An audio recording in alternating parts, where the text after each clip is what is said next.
Olá, bem-vindos a mais uma análise aprofundada. Hoje o papo é sobre veículos elétricos e híbridos aqui no Brasil. Olha, o crescimento é impressionante, né? É verdade. Já passamos de 200 mil rodando agora em 2025 e a projeção, veja só, é de 8 milhões até o fim da década. Parece um cenário super animador para a mobilidade sustentável. Sem dúvida, é uma mudança muito rápida. Mas, assim como toda transformação grande, ela vem com seus desafios específicos.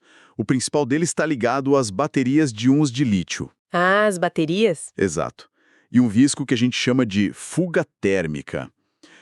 Basicamente, é uma reação química dentro da bateria que sai do controle, sabe? Gera um calor absurdo, gases tóxicos, Nossa! e aí pode levar a incêndio ou até explosão. É o ponto fraco, assim, o calcanhar de Aquiles, que exige muita, mas muita atenção. Exatamente. E é por isso mesmo que hoje a gente vai mergulhar aqui no Manual de Normas e Procedimentos para Transporte de Veículos Elétricos e Híbridos. É um guia bem completo compilado pelo Alberto Maia. Isso. Ele junta as normas mais importantes, tanto as nossas quanto as internacionais, para lidar com essa questão toda. E a nossa missão aqui hoje, né, é tentar destrinchar o essencial dessas regras. Entender o que elas significam na prática para o dia a dia do transporte desses veículos e das baterias de forma segura aqui no Brasil. Certo. A ideia é olhar o ciclo todo, desde quando chega da fábrica ou do porto até o final, lá no descarte ou na reciclagem. E por que isso é tão importante para quem está nos ouvindo? Bom, primeiro, a segurança óbvia, né? De todo mundo envolvido e do patrimônio. Fundamental. Segundo, para evitar dor de cabeça com a lei e com o bolso. A NTT, por exemplo, pode aplicar multas pesadíssimas, tipo até 50 mil reais por uma única infração. 50 mil não é pouco? Pois é. E para as empresas, conhecer e aplicar isso tudo pode melhorar a logística e até, olha só, fortalecer a imagem de empresa sustentável, na vanguarda. Precisamente. A complexidade toda vem dos sistemas de alta voltagem e, claro, das próprias baterias. E num país como o nosso, o Brasil, onde uns 65% de toda a carga circula por rodovia, É muita coisa. muita coisa. Ignorar essas normas não é só perigoso, é um tiro no pé economicamente falando. Essas falhas custam bilhões para o setor de logística. Ok, então vamos começar a desembrulhar isso pelo jeito mais comum de transportar as coisas por aqui. Estrada, o rodoviário. Quais são as regras-chave que esse manual destaca pra gente? Nacional de Trânsito. Elas tentam alinhar o Brasil com padrões internacionais de segurança elétrica, como o chamado UNR100. O NR100? Isso.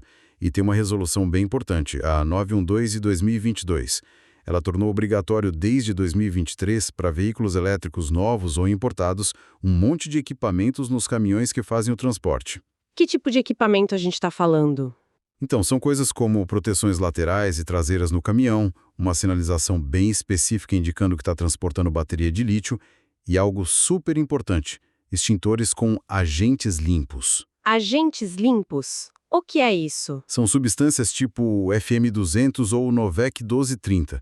A grande vantagem é que eles apagam fogo sem detonar os componentes eletrônicos sensíveis do carro elétrico, sabe? Diferente da água ou do pó químico comum que podem causar mais dano. Ah, interessante. Protege o equipamento. Exato. E além disso, para caminhões com peso bruto total acima de 4.536 quilos, precisa ter o cronotacógrafo, o famoso tacógrafo. Entendi. E fora o que vai no caminhão em si, tem regras sobre como o carro elétrico deve ir lá em cima, né?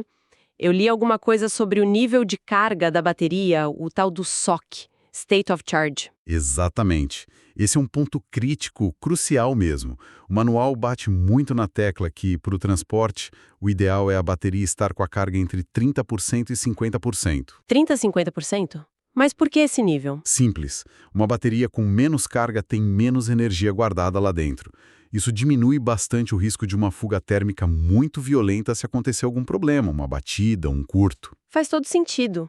Menos energia, menos combustível para uma reação descontrolada. E sobre como organizar os carros na cegonha, por exemplo. Também tem regra para isso, bem estrita. precisa manter uma distância mínima de 1,5 metro entre os carros elétricos na plataforma. 1,5 metro. Isso. E as cintas que prendem os carros têm que ser de material que não conduz eletricidade, para evitar qualquer chance de curto-circuito ali. E, olha, é proibido terminantemente empilhar os veículos ou levar perto deles qualquer material inflamável. Parecem cuidados básicos, né? Mas são essenciais para a segurança. Cobrimos bem as estradas. Mas e quando esses carros vêm de longe ou vão para longe, cruzando oceanos? O transporte marítimo deve ter outros desafios, imagino. Muda sim. No mar, os veículos elétricos entram numa categoria chamada mercadoria perigosa classe 9. Classe 9. O que isso quer dizer? Simplificando, é uma classe meio geral para substâncias e artigos que têm riscos variados, mas que não se encaixam nas outras 8 classes mais específicas, tipo explosivos, gases, inflamáveis. No caso dos VES, o risco principal, de novo, é a bateria.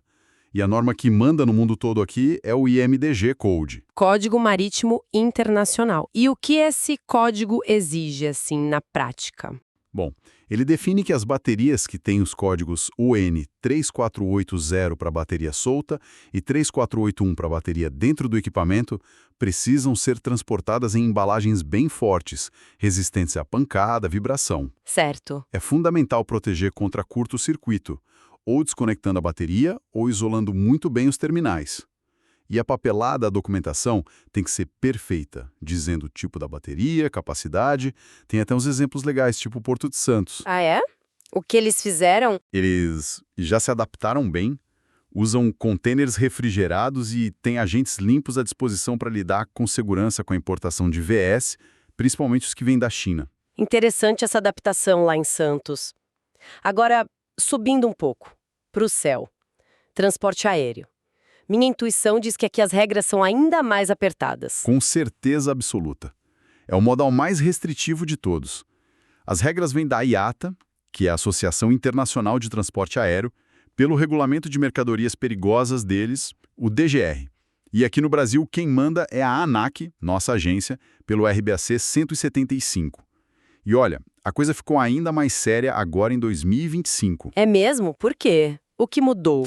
Por causa de alguns incidentes e do risco que já se conhece, o Brasil proibiu agora, em 2025, o transporte de bateria de 1 lítio que esteja solta, a UN 3480 e também as maiores, com mais de 100 watt-hora, em voos de passageiros. Ah, então em voo de passageiro não pode mais bateria grande solta. Não pode. Na prática, o carro elétrico inteiro geralmente só pode voar em avião cargueiro mesmo, que eles chamam de CAO, Cargo Aircraft Only. Entendi. CAO. Isso.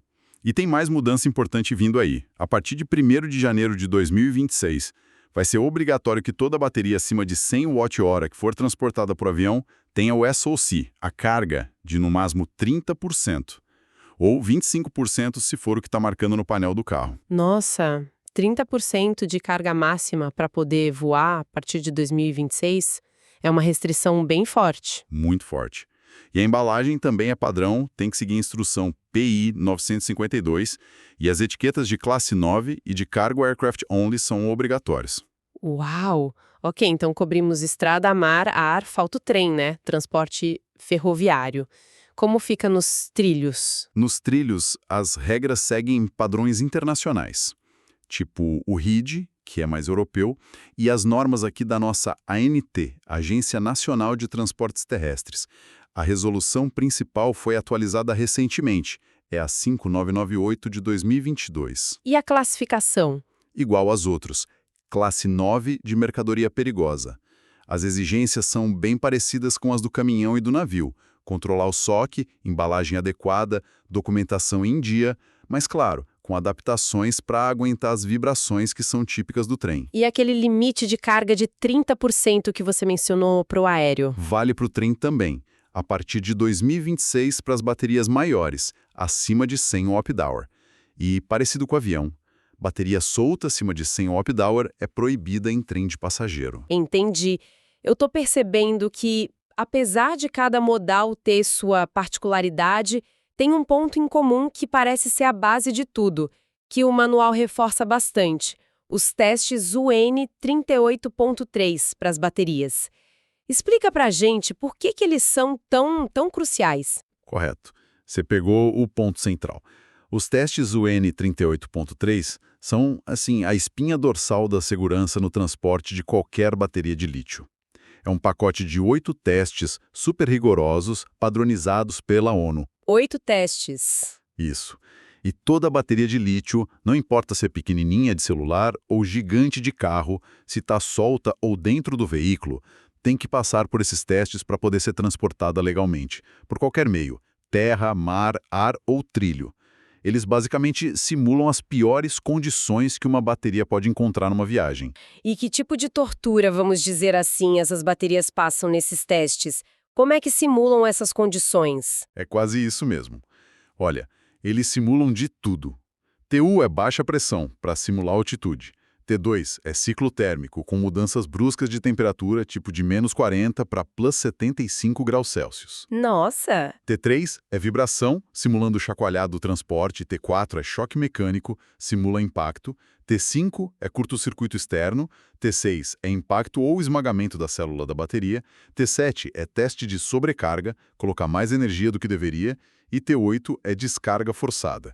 É uma prova de fogo, literalmente em alguns casos. Você disse que toda bateria precisa passar, mas o manual dá a entender que nem todas conseguem, né? O que acontece se uma bateria reprova num desses testes? Ela simplesmente não pode ser transportada? Ótima pergunta. É exatamente isso. Se uma bateria ou um lote delas falha em qualquer um desses 8 testes, ela não ganha a certificação UN 38.3. E sem essa certificação, ela não pode ser transportada legalmente como carga comum. E aí? Aí, o transporte pode até ser possível, mas sob condições muito mais restritas e caras. Teria que ser tratada como material defeituoso ou para descarte, o que complica demais a logística. O manual até cita uns estudos, um da FFA, que é a Agência de Aviação Americana, e outro da Transport Canada, E o que eles mostraram? que as baterias de fabricantes originais, as grandes marcas, geralmente passam nos testes, mas muitas baterias third-party, de segunda linha ou aquelas de reposição mais baratas, de qualidade duvidosa, essas aí reprovam feio. E tem algum teste que é mais carrasco? Onde elas costumam falhar mais? Tem sim. Os mais críticos, onde as falhas são mais comuns, principalmente nessas baterias de qualidade inferior, são o T3, de vibração. Vibração. Por quê? Porque a vibração constante pode causar um desalinhamento lá dentro da bateria, nos eletrodos, e isso pode levar a um curto-circuito interno. Outro teste crítico é o T5, o de curto-circuito externo, que o risco de incêndio é óbvio, e o T7, de sobrecarga, que pode fazer a bateria inchar ou até explodir. Entendi. E um dado interessante desses estudos, eles viram que baterias com SOC, com a carga acima de 30%, têm uma chance maior de falhar de um jeito mais grave nesses testes, o que só reforça a importância daquela regra de transportar com a carga mais baixa, entre 30% e 50%. Fica muito claro que a qualidade da bateria e seguir as regras de transporte são a base de tudo. Mas os riscos não terminam quando o veículo chega no destino, né? O armazenamento e o próprio uso no dia a dia também preocupam. O manual fala disso. Fala sim, exatamente. O manual também toca nesse ponto, cita normas internacionais importantes, como a NFPA 855, que é americana, focada em sistemas de armazenamento de energia, o que inclui garagens e depósitos, e a UL 9540A, que são testes para ver o risco de um fogo se espalhar. E aqui no Brasil, temos algo? Temos normas técnicas da ABNT, sim, mas voltadas para pontos de recarga, como a NBR 17019, que antes era conhecida como Liga Bom, mas olha, ainda existem várias lacunas importantes. Que tipo de lacunas, por exemplo? Por exemplo, ainda não existe um consenso claro, nem mundial nem aqui no Brasil, sobre qual é o melhor jeito de apagar incêndio em bateria de lítio. Joga muita água para resfriar?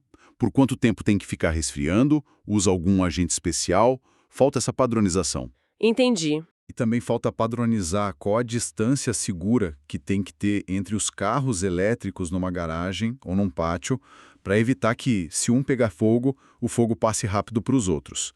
Uma coisa que está ganhando espaço para prevenção são as câmeras térmicas. Câmeras térmicas? Como? Para tentar detectar se uma bateria está esquentando demais, antes de virar um problema sério.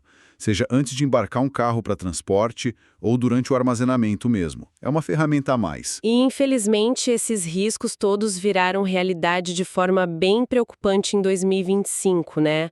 O manual documenta isso. Tivemos uns incidentes bem graves. Sim, 2025 foi um ano que acendeu muitos alertas vermelhos. Tivemos desde aquele acidente trágico na BR-060 em Goiás, com um voo XC-40. Eu lembro desse caso. Foi uma colisão em pista molhada e o incêndio começou muito rápido, infelizmente com uma vítima fatal. Mostra o risco pós-colisão e a dificuldade no resgate. Mas tivemos também muitos casos de fogo durante a recarga. Recarga em casa, principalmente. Sim, principalmente. Um Volvo X60 híbrido em Presidente Prudente, São Paulo, pegou fogo na garagem de casa durante a recarga. Levou 8 horas e 8 mil litros de água para controlar. Em Santa Catarina, um jaque elétrico incendiou carregando e o fogo foi tão forte que o teto da casa desabou. Meu Deus. Esses casos mostram um risco real, especialmente ali no ambiente doméstico que a gente acha que está seguro. Um Caoa Chery, a Riso 5 elétrico em São Paulo também, pegou fogo depois de bater num objeto na rua. E mesmo depois de apagado, a bateria chegou a 240 graus. Precisaram de 17 mil litros de água. 17 mil litros. É muita água. E não foram só carros grandes, né? A micromobilidade, bicicletas, patinetes, também teve problema. Teve. E bastante. Baterias de e-bike e moto elétrica explodindo ou pegando fogo enquanto carregavam. Tivemos incêndio em apartamento no Leblon, no Rio, por causa disso. Casa em Joinville, Santa Catarina. Até um depósito em Fortaleza que perdeu todo o estoque de bikes e motos elétricas num incêndio que começou numa bateria carregando. Caramba! O momento da recarga é realmente um ponto muito crítico. Algumas estatísticas que o manual cita indicam que uns 15% dos incêndios em veículos elétricos leves acontecem justamente durante a recarga. Outros fatores de risco são claros. Bateria que já sofreu algum dano antes, usar peça que não é original, principalmente carregador barato. E além dos incêndios, que já são assustadores, o manual também menciona problemas de software e de controle que aconteceram em 2025. Menciona sim. Tiveram casos que foram relatados de falhas nos sistemas de assistência ao motorista. Um MG4 na França que parecia ter vida própria fazendo correções bruscas. Um recall do Xiaomi SU7 lá na China por falha no sistema de direção autônoma nível 2. Nossa! E teve um acidente fatal com esse Xiaomi SU7, onde parece que as portas eletrônicas travaram depois de uma batida e o carro pegou fogo. Aqui no Brasil, a gente teve um Hora 3 que perdeu o controle e caiu entre os andares de um estacionamento de shopping em Fortaleza. Eu vi isso. Foi impressionante a imagem. Foi. E um ônibus elétrico da Transwolf em São Paulo que também perdeu o controle dentro da garagem e bateu em outros ônibus. São lembretes de que a complexidade desses veículos também traz novos tipos de risco além da bateria. Diante dessa série de exemplos preocupantes de 2025, quais são as grandes lições que a gente tira disso tudo? Que o manual aponta como aprendizado? Olha, a principal lição é a urgência da gente ter protocolos de emergência claros e específicos para lidar com veículos elétricos. Não dá para tratar igual a um carro a combustão. E o que seria diferente? O resfriamento prolongado depois que o fogo inicial é apagado. Isso é vital. A recomendação é manter o resfriamento geralmente com água por no mínimo 30 minutos depois que as chamas sumiram e monitorar o veículo por pelo menos 24 horas. 24 horas? Por quê? Porque a reignição é um risco muito real com bateria de lítio. A reação química pode recomeçar lá dentro mesmo depois de parecer controlada.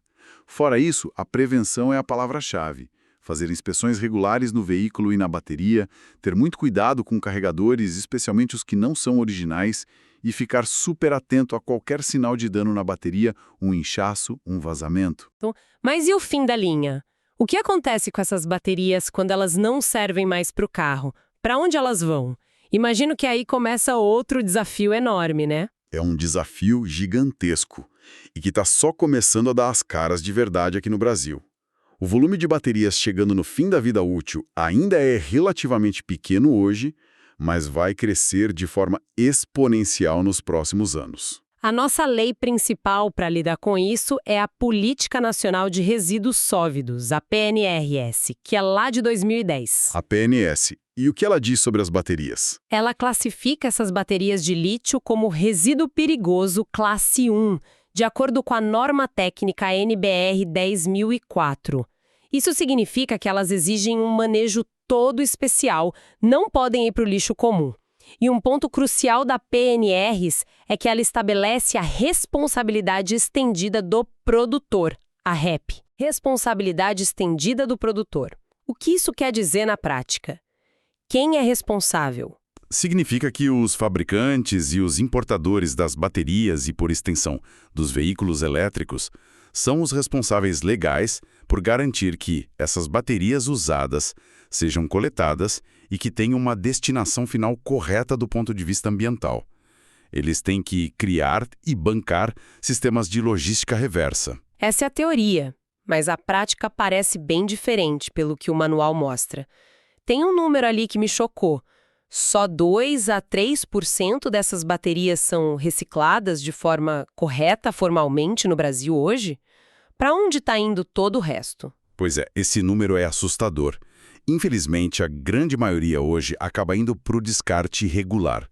Vai parar em lixão, em aterro sanitário comum, o que é uma verdadeira bomba relógio ambiental. Por quê?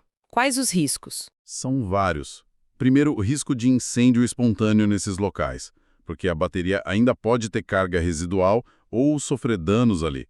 Segundo, e talvez mais grave a longo prazo, é a contaminação do solo e da água. Contaminação por quê? Pelos metais pesados tóxicos que tem dentro da bateria, lítio, cobalto, níquel, manganês, e também por compostos de flúor do eletrólito. Isso tudo pode vazar para o ambiente. O manual até cita que aumentaram as denúncias sobre esse tipo de lixo eletrônico sendo descartado errado em São Paulo e tem até relatos de tráfico de bateria usada no Rio de Janeiro. É um cenário muito preocupante mesmo. Pensar que só 2, 3% são recicladas hoje é muito pouco, ainda mais pensando no volume que vem por aí. Mas devem existir soluções sendo pensadas ou implementadas, certo?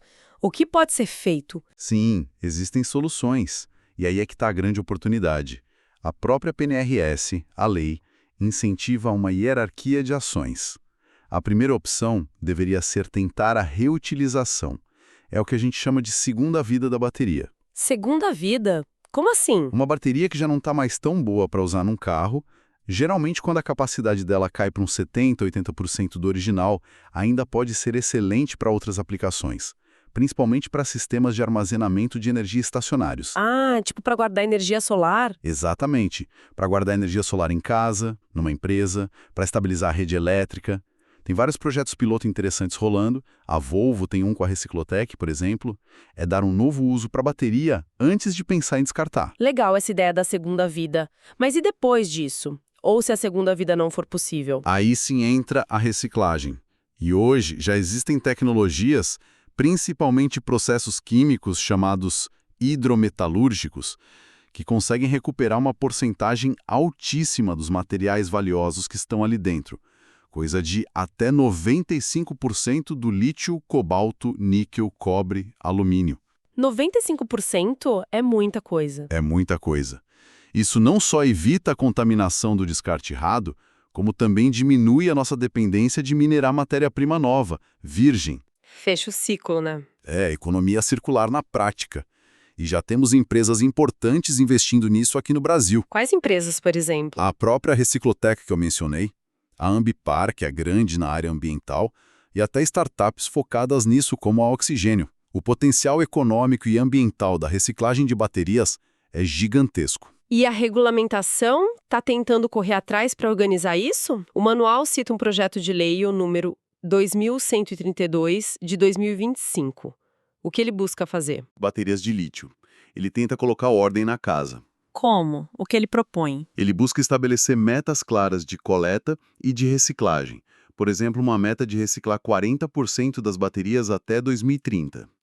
Ele também propõe criar um sistema para rastrear essas baterias, talvez um tipo de passaporte digital para cada uma, parecido com o que a União Europeia está fazendo, para a gente saber onde a bateria está em cada fase da vida dela. Um passaporte? Interessante. E também prevê incentivos para estimular a indústria da reciclagem aqui no Brasil. É um passo que parece ser na direção certa, se for aprovado e, claro, bem implementado depois. Tomara que sim. E para transportar essas baterias que já estão no fim de vida, seja para ir para a segunda vida ou para reciclagem, também tem regras especiais, certo? Deve ser ainda mais complicado. Ainda mais complicado, exatamente. Elas continuam sendo material perigoso classe 9, como a gente já falou, mas agora elas também são classificadas como resíduo perigoso classe 1 pela norma ambiental. E o que isso implica no transporte? Implica que precisa usar o Manifesto de Transporte de Resíduos, o MTR. É um documento eletrônico obrigatório que rastreia esse resíduo desde onde ele foi gerado até o destino final que tem que ser licenciado para receber. E se a ideia for mandar para reciclar fora do Brasil, aí tem que seguir as regras da Convenção de Basileia, que controla o movimento de resíduos perigosos entre países. Precisa de autorização prévia do país que vai receber. Entendi. E bateria que está danificada, ou que já é considerada resíduo mesmo, tem restrições ainda maiores. Geralmente são proibidas de ir por transporte aéreo, por exemplo. Ufa, quanta regra! Mas apesar desses desafios todos, o manual também faz questão de mostrar que tem gente fazendo a coisa certa, né? Traz exemplos positivos. Sim, e é super importante destacar isso para não parecer que é só problema. O Porto de Santos, que a gente já citou, implementou procedimentos seguros para receber os VES que vêm da China, usando contêineres especiais, refrigerados.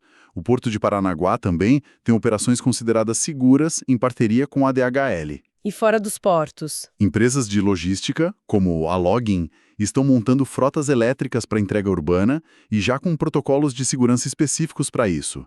A Amazon também, nos seus centros de distribuição, são exemplos que mostram que dá para fazer, que seguir as normas não só é possível, como traz benefício. Reduz o risco, pode reduzir custo a longo prazo, melhora a eficiência e, claro, a imagem de sustentabilidade da operação. Excelente. Então, tentando fazer um balanço aqui da nossa conversa, fica muito claro que essa onda dos veículos elétricos é um caminho sem volta, mas que exige, assim, um conhecimento profundo das regras específicas de transporte, com destaque para aquela questão do nível de carga, o SOC, e a importância universal daqueles testes UN 38.3. Exato. Esse é um ponto. E ficou evidente também que os riscos são bem reais, né? Principalmente o da fuga térmica, que pode levar a incêndios complicadíssimos de apagar. Seja depois de uma batida, durante a recarga ou até por falha interna mesmo. Os incidentes que aconteceram em 2025 são um alerta muito forte que a gente não pode ignorar. E o ciclo se fecha com aquele desafio enorme do fim de vida das baterias. É um problemão ambiental e logístico que está batendo na nossa porta, mas que, por outro lado, também é uma oportunidade gigantesca para o Brasil criar toda uma nova cadeia de valor em cima da economia circular, recuperando material valioso e inovando. Sem dúvida alguma. E acho que o mais importante é entender que esse conhecimento todo das normas, dos riscos, das soluções, não é coisa só para quem é especialista em logística ou para bombeiro. É relevante para todo mundo que está nessa cadeia. Todo mundo mesmo. Sim, desde quem fabrica, quem transporta, quem opera frota, quem tem oficina, quem vai reciclar e, claro, para quem usa ou está pensando em comprar um veículo elétrico. É uma responsabilidade que tem que ser compartilhada por todos nós para construir essa nova mobilidade de um jeito que seja seguro e sustentável de verdade. Perfeito. E para a gente encerrar, fica aqui uma reflexão, né? Com milhões de carros elétricos e híbridos chegando nas nossas ruas na próxima década, o Brasil está diante de uma janela de oportunidade única. A gente pode se posicionar como líder na gestão sustentável dessas baterias, transformar o que poderia ser um passivo ambiental gigante numa fonte de recurso valioso e de inovação verde. Mas a pergunta que fica no ar, e que só o tempo vai responder, é: será que a nossa infraestrutura de reciclagem, a nossa capacidade de fiscalizar se as normas estão sendo cumpridas e a velocidade com que as novas leis, como aquele PL 2132-2025, são aprovadas e realmente implementadas, será que tudo isso vai conseguir acompanhar o ritmo alucinante da eletrificação? Ou a gente corre o risco de, na ânsia de resolver o problema da poluição do carro a combustão, acaba criando outro problema ambiental tão ou mais sério, com o descarte errado de milhões de toneladas de baterias? Fica aí a questão para a gente pensar.